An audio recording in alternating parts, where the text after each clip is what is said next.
এয়া ভজা মাছেৰে বনাওঁ ফুলকবি বিলাহীৰ লগতে আলু দিম দেই। আৰু এইখিনি মছলা, এইখিনি নহৰু আদা গোটেইখিনি গুচাই লৈছোঁ, জলকীয়া পিঁয়াজ আৰু এগেইন জিৰাখিনি তিয়াই থৈছোঁ পানীত কোমলিবৰ কাৰণে, তেতিয়া পিচিব সুবিধা হয়।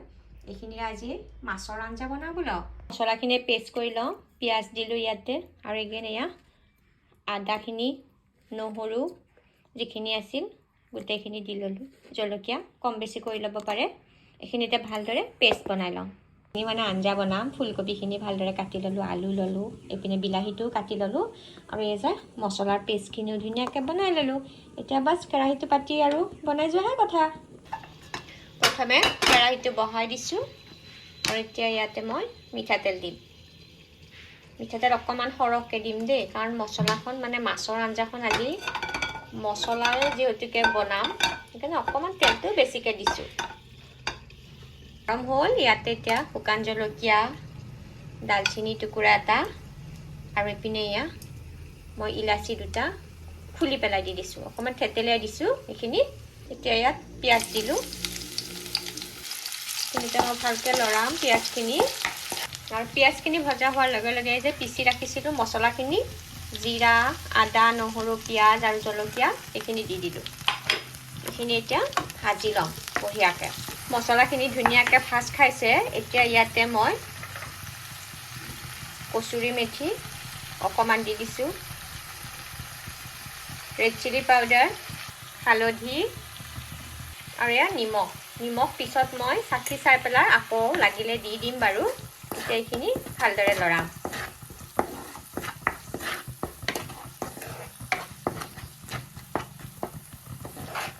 শুকান মছলা দিয়াৰ বেছি সময় ভাজিব নালাগে। ইয়াতে এতিয়া আলু আৰু ফুলকবিখিনি দি দিলোঁ। আলু ফুলকবি দিয়ে এতিয়া আৰু বাছ ভালকৈ লৰাব লাগিব। তাৰপিছত এইখিনি ঢাকোন দি থৈ দিম আৰু জুইটো কমাই এইখিনিতে ঢাকোন দি থৈ দিলোঁ। 5 মিনিটমান ভজাৰ পিছতে ইয়াতে এতিয়া কাটি ৰখা বিলাহীখিনি এড কৰিম। বিলাহীখিনিও একেলগতে ভজা যাব আৰু বিলাহীখিনি সিজে মানে ফুলকবি আলু একেলগতে বঢ়িয়াকৈ সিজি যাব। গেছটো নিজৰ হিচাপত হাই টু মিডিয়াম কৰি ৰাখিব। আৰু ঢাকোনখন গুচাই দিয়াৰ লগে লগে দেখিছেনে ধুনীয়াকৈ বিলাহীটো গলি গৈছে। মই বাৰু মাজে মাজে ঢাকোনখন গুচাই এবাৰ দুবাৰ লৰাই দিছোঁ। এয়া আপোনালোককো দেখালোঁ কি ধুনীয়াকৈ বিলাহীখিনি একদম গলি গৈছে, বতৰৰ বস্তু যে এইকাৰণে। এতিয়া ইয়াতে মই জোখমতে পানী দিম। পানী গৰম পানী ঠাণ্ডা পানী যি দিয়ে বেছিকৈও নিদিব কমকৈও নিদিব। বেছিকৈ দিলেও হেৰহেৰীয়া হ'ব, কমকৈ দিলেও আৰু খাবলৈ দিগদাৰ হ'ব। এতিয়া এইখিনি ভালকৈ এটা উতল আহিব দিম দেই। আৰু এয়া উতল অহাৰ লগে লগে এতিয়া মই মাছখিনি ইয়াতে দি দিলোঁ। একেলগে দি দিম যিখিনি আগতে ভাজি থোৱা আছিল মাছখিনি ভজাটো আৰু মই দেখুওৱা নাই, মাছ ভজাটো আৰু কি দেখুৱাম।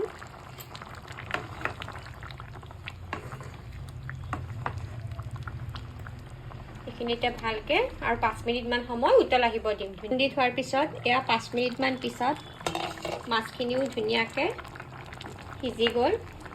এতিয়া ইয়াত বাছ লাষ্ট কাম বাকী আছে এটা মেইন মানে, আৰু এয়া কেঁচা জলকীয়া দুটা ফালি দিছোঁ। কেঁচা জলকীয়াৰ গোন্ধ খুব ভাল লাগে।